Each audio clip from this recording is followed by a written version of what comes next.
কলকাতার অদূরে গঙ্গা নদীর তীরে অবস্থিত দক্ষিণেশ্বর কালীবাড়ি।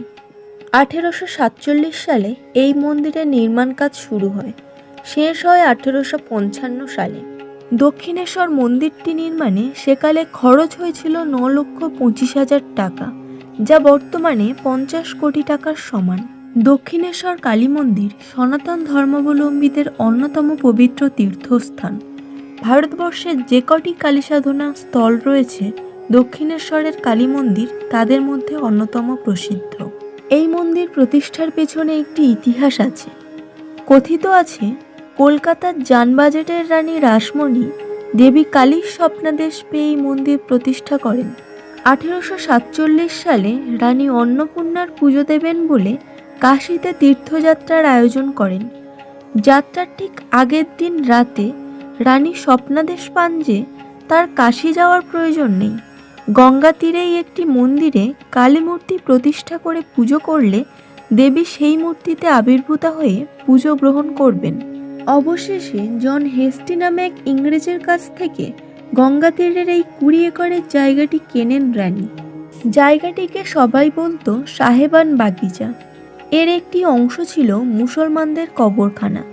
জমিটি দেখতে কচ্ছপের পিঠের মতো, তাই তন্ত্রমতে স্থানটি শক্তি উপাসনার জন্য উপযুক্ত বলে বিবেচিত হয়। 1855 সালের 31শে মে হুগলি নদীর পূর্ব পাড়ে অবস্থিত এই মন্দিরে মূর্তি প্রতিষ্ঠা করেন রানী রাসমণি।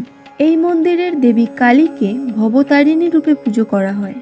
মন্দিরের প্রথম প্রধান পুরোহিত ছিলেন রামকৃষ্ণ পরমহংসদেবের দাদা রামকুমার চট্টোপাধ্যায়।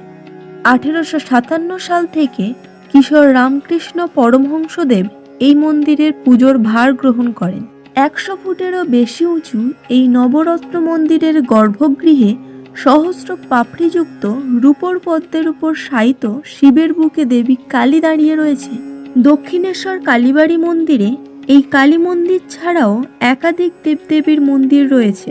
মূল মন্দিরটি নবরত্ন মন্দির। মন্দিরটি বঙ্গীয় স্থাপত্য শৈলীর নবরত্ন স্থাপত্য ধারায় নির্মিত।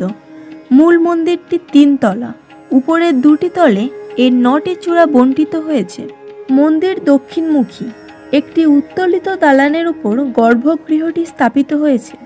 মূল মন্দিরের কাছে যে 12টি একই প্রকার দেখতে পূর্বমুখী শিব মন্দির রয়েছে, সেগুলি 8 চালা স্থাপত্য রীতিতে নির্মিত।